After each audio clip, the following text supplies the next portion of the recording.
Саламатсыздар ма студенттер? Бүгінгі сабағымыздың тақырыбы шөппен және барлығымен қоректенетіндердің цистицеркозы.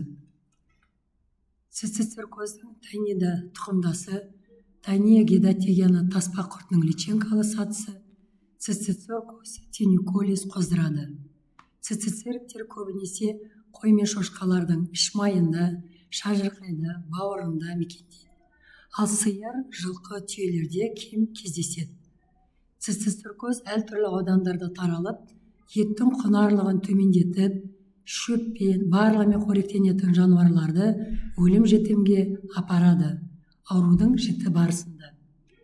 Қоздырғышы тайния гедатигена ет қоректілер ірі таспа құрттарына жатады. Ұзындығы 1-5 метр. Сколексі 26-44 ілмектермен қаруланған.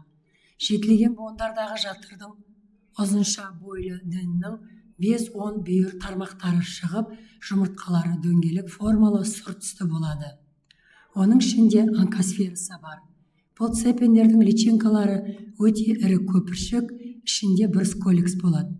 Көпіршіктің ұзынша келген мойны болғандықтан, сол арқылы зақымдалған органдарға бекітіледі. Кейде оларды жіңішке мойынды цистицерк деп атайды.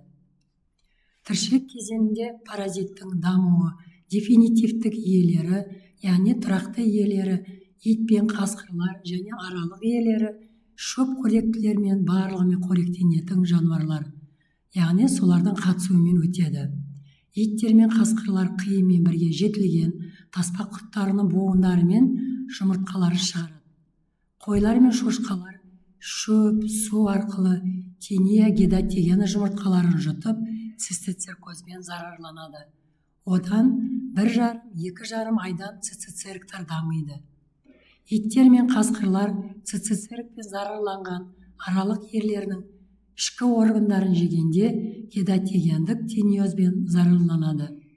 1,5-2,5 айдан соң паразиттер жынысты жетілген сатысына айналады, яғни ересек құртқа айналады.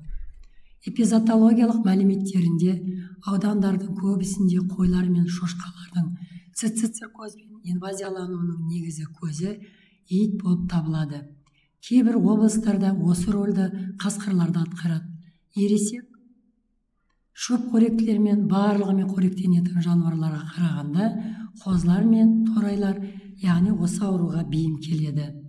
Патогенезінде қозылар мен торай организміне шұғыл бейнелі патогендік әсерін туғызатын паразиттің ұрығы бауырдан және басқа органдардан миграциялаған кезде әсіресе инвазия интенсивтілігі жоғарыланады. Сірі жапқышындағы цистицерктер онша қауіпті емес. Клиникалық белгілерінде аурудың жіті және созылмалы өтуі инвазияның интенсивтілігіне, жануарлардың жасына, организм жалпы күйіне байланысты болады. Аурудың жіті барысында дене температурасының жоғарылауы, тынышсыздануы, тәбеті жоқтығы, тыныс алуы, лүпіл мен тамырының соғуының жиіленуі байқалады.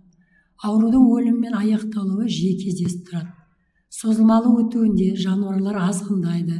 Дефинитивтік иелері личинкалармен инвазияланған аралық иелерімен немесе олардың органдарымен, кейде қосымша иелері қоректенгенде цистозбен зарарланады.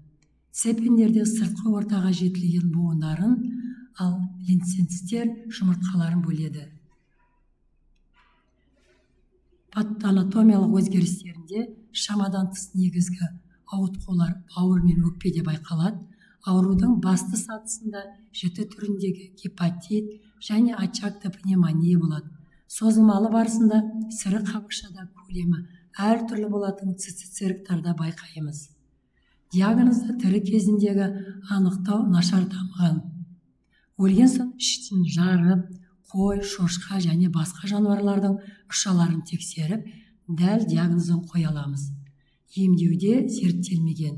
Паразиттің жынысты жетілген сатысымен инвазияланған иттерді дегельминтизациядан өткізіп, эхинококқа қарсы ұсынылатын препараттарды қолдануға болады.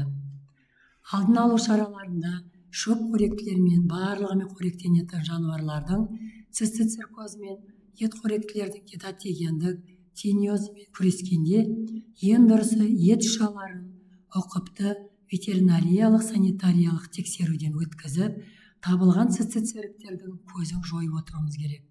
Жануарлар өлексесін қайталап пайдаға асыру, утилизация жолын дұрыс жүргізуіміз керек.